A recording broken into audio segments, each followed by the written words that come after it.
ओम शांति। आज 27 जनवरी 2017। मीठे प्यारे बाबा के ये महावाक्य हमने आज अपनी प्रातः क्लास में सुने हैं। आइए अब उस पर मनन और चिंतन करते हैं। बाबा ने आज हम बच्चों को बहुत अच्छी बात कही एक ही शब्द में, मीठे बच्चे समझदार बन हर काम करो, माया कोई भी पाप कर्म न करा दे, इसकी संभाल करो।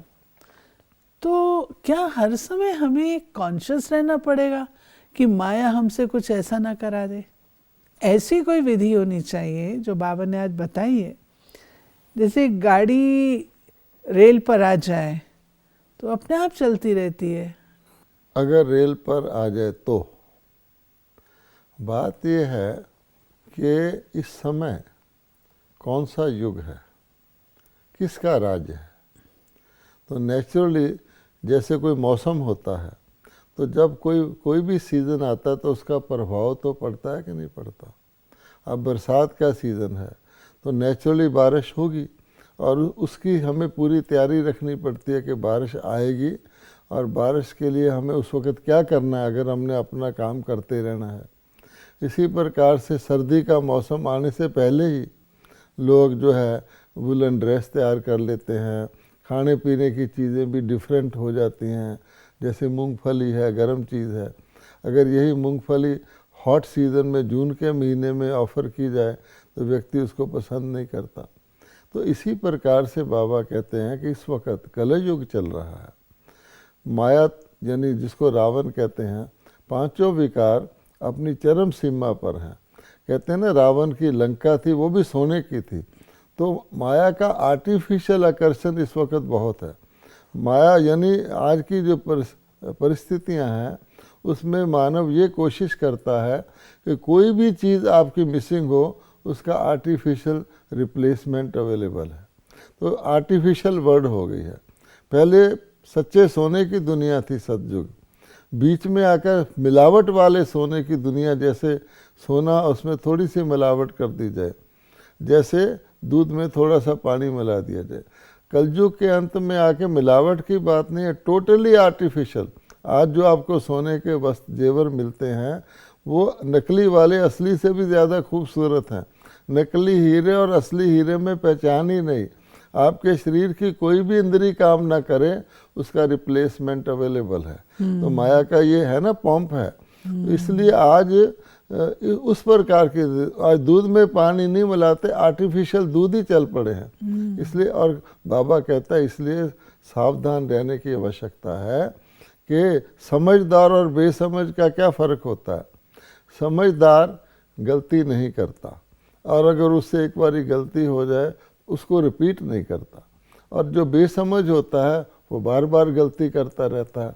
तो माया क्या करती है कि सीधी बात बाबा ने बताई हुई है, आत्मा समझकर परमात्मा की याद में अपनी ओरिजिनल अवस्था में चलोगे तो गलती नहीं होगी। तो माया क्या करती है, जैसे बिल्ली दीवा बुझा देती है, कहानी आती है, इसी प्रकार से लाइट ऑफ करके चोर चोरी करके ले जाता है।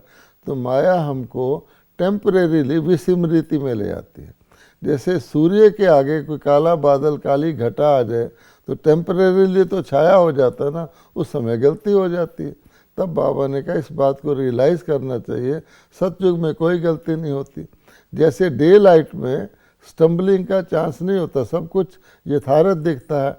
अंधकार में आप रोशनी जगा भी लो तो बहुत स्पीड स्लो करके चलना पड़ता है। ये बाबा ने सावधानी दी है। फिर हर बच्चे का एक लक्ष्य होता है कि हम अपने पिता का नाम रोशन करें। तो ऐसे ही बाबा के बच्चों के दिल में भी आता है बाबा का नाम हम बाला करें। लेकिन बाबा कहते हैं उसके लिए कुछ धारणाएं चाहिए।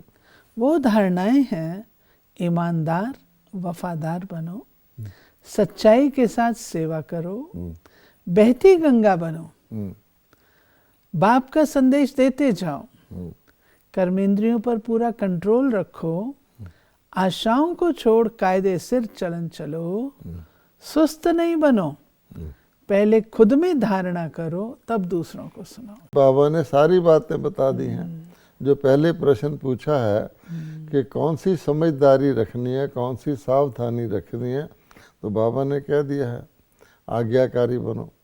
अर्थात कोई डॉक्टर भी किसी पेशेंट को कुछ डायरेक्शंस देता है तो पेशेंट कितना केयरफुली उसको फॉलो करता है, वो समझता है मेरी बीमारी ठीक होगी।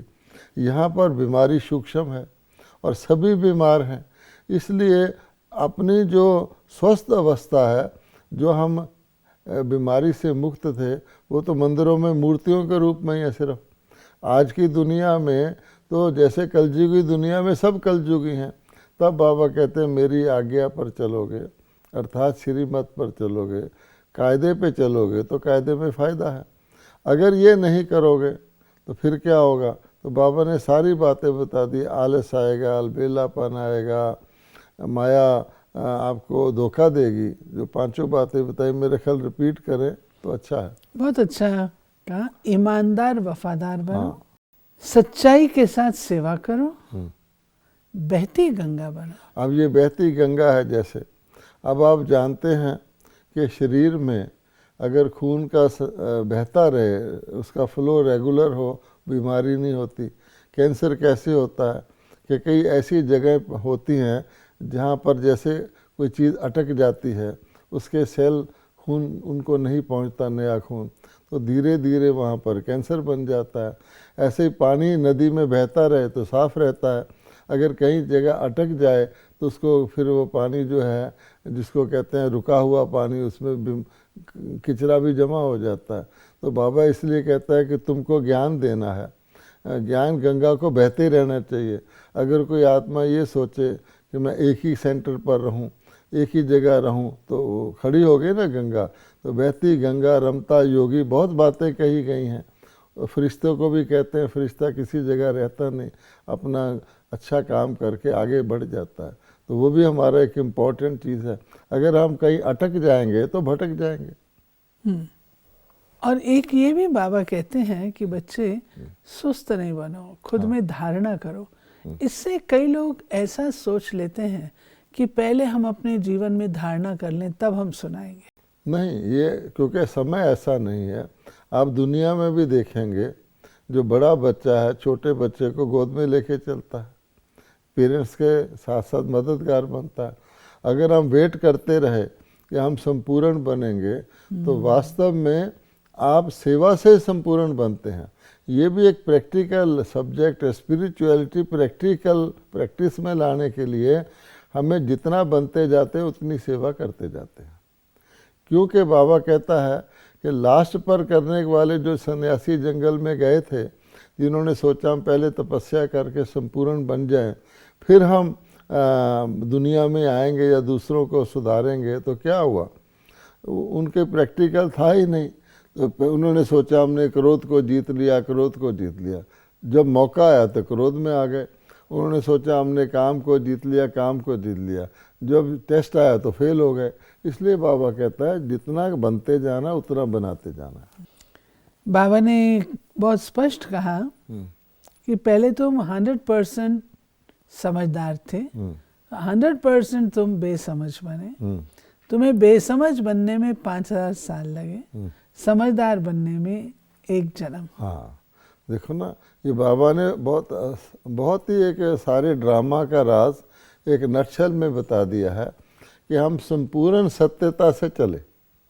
सतयुग में बाबा ने आके संपूर्ण सत्य की 100% समझदार बनाया, दुनिया बनाई। और समझदारी का प्रूफ क्या है कि देवताओं को सदा सुखी थे हर प्रकार से। धीरे धीरे वो हमारा सत्य जो था उसमें पॉइंट 1 से लेकर धीरे धीरे मिक्सचर होता गया। अब त्रेता तक आकर सिर्फ हमारी 2 कलाएँ कम हुई। 16 कला संपूर्ण से पूरा युग में 2 कला कम हुई। फिर द्वापर आया, त्रेता से फिर द्वापर आया, तो फिर धीरे धीरे हमारी कलाएँ कम हुई। सत्य फिर भी रहा। द्वापर में आके जैसे हमारा सत्य जो था वो 0 हो गया, लेकिन उसमें जो मिलावट आई, असत्य भी थोड़ा सा शुरू हुआ। तो सत्य होते हुए असत्य थोड़ा सा असर नहीं किया, जैसे कोई रोग के थोड़े थोड़े जन्म पैदा हों।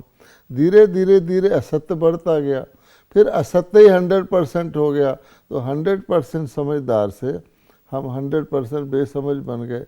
इन दोनों का कॉन्फ्लुएंस है। 100% बेसमझ से 100% समझदार कौन बना सकता है? परमात्मा ही बना सकता है। बाबा कहते हैं कि जैसे देखो दुनिया में सन्यासी, तुम भी सन्यासी हो, वो हठ योगी हैं और तुम राजयोगी हो।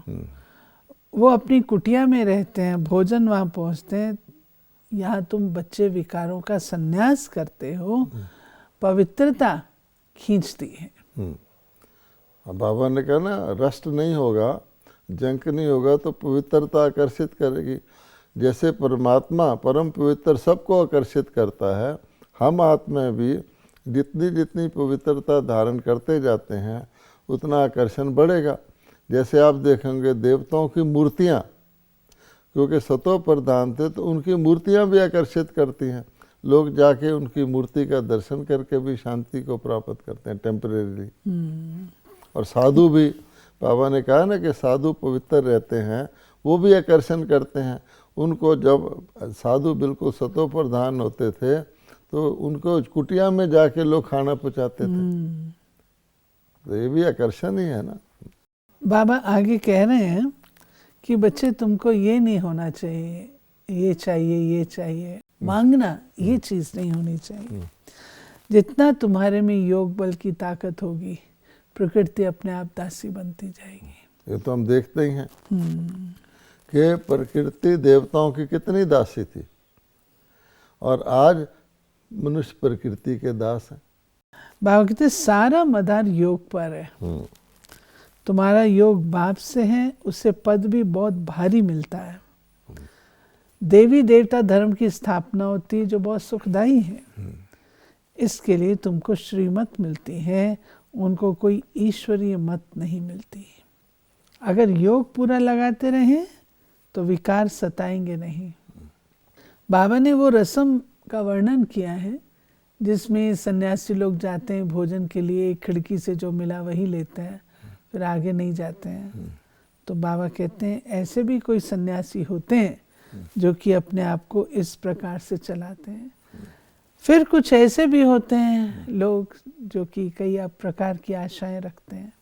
तो बाबा कहते तुम बच्चों को कोई भी आशाएं नहीं रखनी है। यानी जो पक्के सन्यासी थे वो बहुत पावरफुल जब होते थे तो लोग उनको जंगल में भोजन पहुंचाते थे। जब उससे थोड़ा नीचे आए तो भी, जैसे सतो रजो तमो अवस्थाएं होती हैं, देवताओं की भी होती हैं, तो भी वो जिस एक खिड़की पे जाते थे, अम्मा भिक्षा जो कोई दे दे, जब उनके लिए पर्याप्त हो गए वापस आ जाते थे। फिर अगर आशा तृष्णा रहे तो सोचेंगे यहाँ तो कुछ अच्छा माल खाने का नहीं मिला, एक खिड़की में और ट्राई कर लेते हैं, तो तृष्णा हो गई ना, वो संन्यास की शक्ति तो घट गई। इसी प्रकार बाबा कहते हैं तुम्हारे अंदर भी ये जो तृष्णाएं हैं, आशाएं हैं, आकर्षण हैं, ये फिर तुमको पक्का योगी तो नहीं बनने दे सकते ना। बाबा ने कहा जो बात शुरू में हमने ली कि ज्ञान गंगाओं को बहना है, औरों को समझाना है कि योग किसको कहा जाता है। तो बाबा ने इसमें स्पेशली कहा श्री कृष्ण और शिव के अंतर को समझाओ। क्योंकि ये जो कहा गया है, वैसे भी जो गंगा थी वो श्री कृष्ण से नहीं निकली थी, शिव से गंगा निकली, जिसको भागीरथ लाया, और गंगा बहती रहती है। अर्थात जो ज्ञान गंगाएं हैं वो शिव परमात्मा, जिनको शिव शक्तियाँ भी कहते हैं, वो चैतन्य ज्ञान गंगाएं शिव परमात्मा ने रचा ब्रह्मा जी के द्वारा, जिसको हम ब्रह्मा कुमार कुमारियाँ कहते हैं। तो वो बाबा कहते हैं वास्तव में चैतन्य बहती ज्ञान गंगा है। तो ये श्री कृष्ण का इसमें कोई पार्ट नहीं है। आप देखेंगे जो सारी कथा है पतित पावनी गंगाओं की, उनमें श्री कृष्ण का नाम नहीं आता।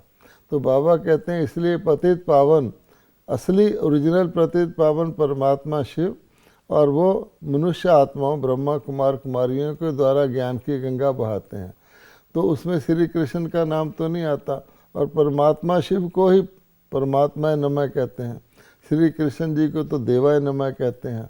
तो इसलिए वो जो ज्ञान था वो परमात्मा शिव ने सुनाया था।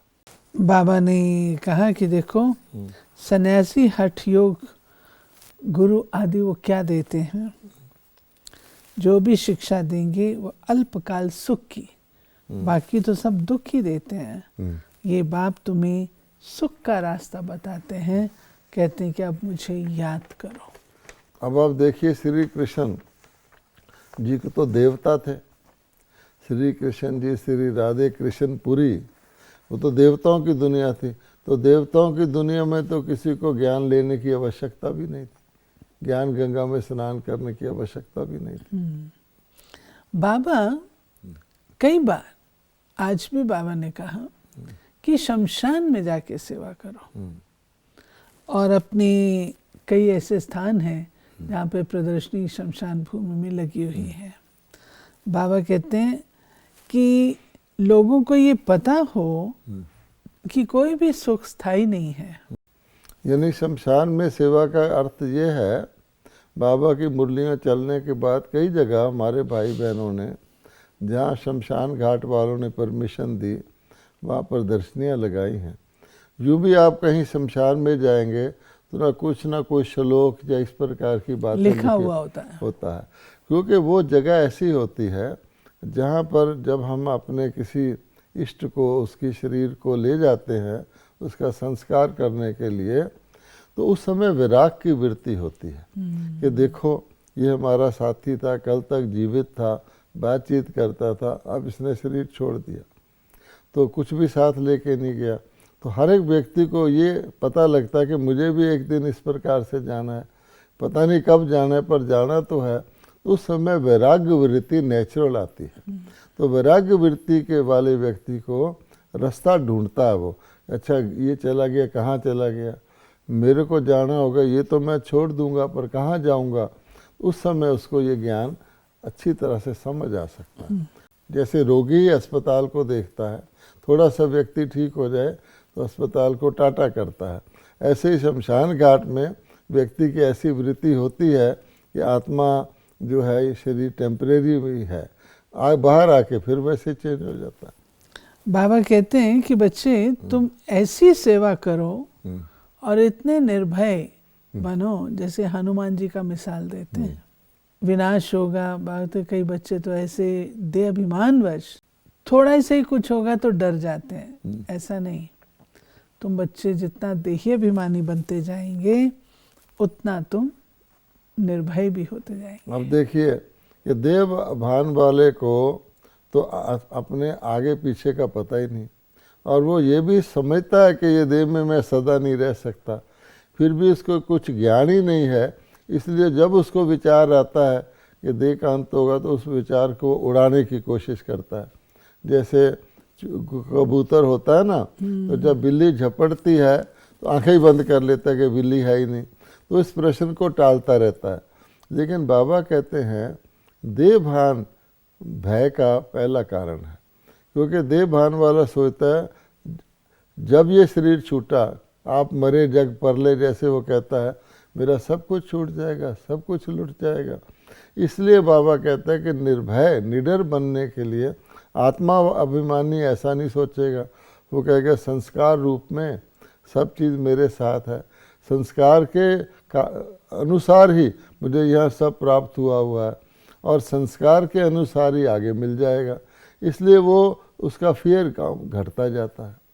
जैसे कोई किसी नगर का कलेक्टर होता है डिस्ट्रिक्ट का, उसको बंगला इत्यादि, ऑफिस इत्यादि सब फैसिलिटीज़ रहती हैं। अब उसको कहे तेरी बदली जो है, ट्रांसफ़र जो है दूसरे डिस्ट्रिक्ट में हो गई, तो उसको कोई फील नहीं होता, क्योंकि उसको पता है कि ये मुझे वहाँ भी मिल जाएगा, वहाँ भी कलेक्टर्स बंगलो होगा, कलेक्टर्स ऑफिस होगा। तो आत्माभिमानी इस बात को समझता है। बाबा कहते हैं माम एकम याद करो। कृष्ण को बाबा नहीं कहेंगे, शिव बाबा ठीक लगता है। या तो शिव बाबा या ब्रह्मा बाबा। ब्रह्मा को भी लोग जो है आप देखेंगे बुजुर्ग दाढ़ी वाला इसीलिए दिखाते हैं कि वो ग्रैंडफादर है, ग्रेट ग्रेट ग्रैंडफादर शरीरों का है, और निराकार परमात्मा आत्माओं का इटर्नल फादर है। तब बाबा कहते हैं कि दोनों को बाबा कहना तो अच्छा लगता है। अब श्री कृष्ण को कोई बाबा नहीं कहेगा, वो कहेगा कृष्ण कहते हैं, कृष्ण ऐसे करते हैं, उनके मुंह से निकलेगा ही नहीं बाबा, क्योंकि श्री कृष्ण तो शोभा ही नहीं देता। नहीं, वो खुद ही राजकुमार है, उसके तो अपने भी अभी बच्चे नहीं हैं, वो बाबा कैसे कहेंगे। जब वो श्री नारायण बने, लोगों को तो ये भी नहीं पता भक्तों का कि श्री कृष्ण ही श्री नारायण बनते हैं। वो गायन करते रहते हैं, श्री कृष्ण गोविंद हरे मुरारे हे नाथ नारायण वासुदेव। तो बाबा कहते वो उसको बाबा कैसे कह सकते हैं। बाबा ने आज सेवा का महत्व बताते हुए ये कहा कि बच्चे, अगर तुम 1 घंटा भी सच्चे दिल से सेवा करते हो तो बहुत ऊंच पद पा सकते हो, क्योंकि ईश्वरी सेवा है। और आत्माओं का ज्ञान आत्माओं को देना, उनको सही रास्ता बताना, उनको गलत रास्ते से छुड़ाना, उनका कितना आशीर्वाद निकलता है। तो बहुत बड़ा भाग्य बनता है, क्योंकि जैसे स्वयं 21 जन्म के लिए, भविष्य के लिए भाग्य बना रहे हैं, किसी और को भी वो भाग्य बनाने का रास्ता बताएंगे तो कितनी प्राप्ति होगी। फिर बाबा ने कहा कि तुम बच्चों को परहेज भी बहुत रखना है अपने हाथ से, क्योंकि तुम हो योगी, तो योगियों को अपने हाथ का भोजन ही बना हुआ खाना है। क्योंकि भोगी के हाथ का बना हुआ जो भोजन होगा, तो जैसा अन्न वैसा मन, उसका असर भी उसी प्रकार का होगा। तो अगर खुद नहीं बना सकते हैं तो जो अपने साथी योगी हैं उनके हाथ का तो खा सकते हैं। हाँ, वो भी योग में रहकर। बाबा ने कहा है मुरली में, खुद बना के खाना सबसे सर्वोत्तम, और योग में रहकर खाना वो नेक्स्ट स्टेज है। बाबा कहते हैं इसमें देही अभिमानी बनने की बहुत बहुत मेहनत करनी है। हाँ, क्योंकि अगर देह भान में रहेंगे तो ये सोचेंगे भोजन बनाना तो छोटा काम है, ऐसा है ना, ज्ञान देना शायद बड़ा काम है, भाषण करना बड़ा काम है। ऐसे कई ब्राह्मण होते हैं, वो इसका अर्थ ये ले लेते हैं, बाबा कहता है ना ज्ञानी तो आत्मा श्रेष्ठ है, तो बाबा तो कहता है जिसने ज्ञान की पूरी जीवन में धारणा की हुई है, जो ऑलराउंडर है वो श्रेष्ठ है। वो ये समझ लेते हैं कि ज्ञान सुनाने वाला श्रेष्ठ है, और फिर वो दूसरे काम को घटिया मानने लग जाते हैं। बाबा कहता है ऐसा नहीं है। आज की मुरली में बाबा ने जो बात कही कि सर्विस में ताकत, सर्विस से तुमको ताकत आती है, बाबा ने इस भाव से कहा कि जब हम दूसरों को सुनाते हैं तो खुद के अंदर में धारणा अच्छी होती है। नहीं, यूं भी कहा जाता है नॉलेज इज पावर। तो जब हम स्पिरिचुअल नॉलेज किसी को देते हैं तो हमें स्पिरिचुअल पावर मिलती है, और अपनी पावर भी पक्की होती है, और दूसरे का शेयर भी मिलता है। जैसे कहा जाता है 1 अकेला 2 11। तो इस प्रकार से हमारे इर्द गिर्द वातावरण भी अच्छा बनता है, हमारी पावर भी बढ़ती है, हमारे स्पिरिचुअल सहयोगी अर्थात सूक्ष्म रूप में दुनिया में उजाला करने वाले बढ़ते हैं, प्रकाश फैलाने वाले।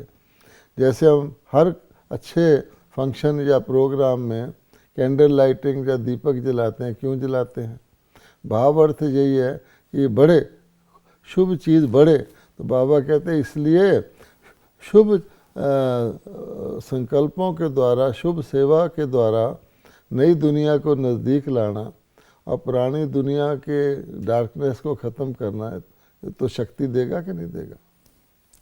वरदान है निश्चिंत स्थिति द्वारा यथार्थ जजमेंट देने वाले निश्चय बुद्धि विजयी रत्न भाव। सदा विजयी बनने का सहज साधन है एक बल एक भरोसा। एक में भरोसा है तो बल मिलता है। निश्चय सदा निश्चिंत बनाता है, और जिसकी स्थिति निश्चिंत है वह हर कार्य में सफल होता है, क्योंकि निश्चिंत रहने से बुद्धि जजमेंट यथार्थ करती है। तो यथार्थ निर्णय का आधार है निश्चय बुद्धि।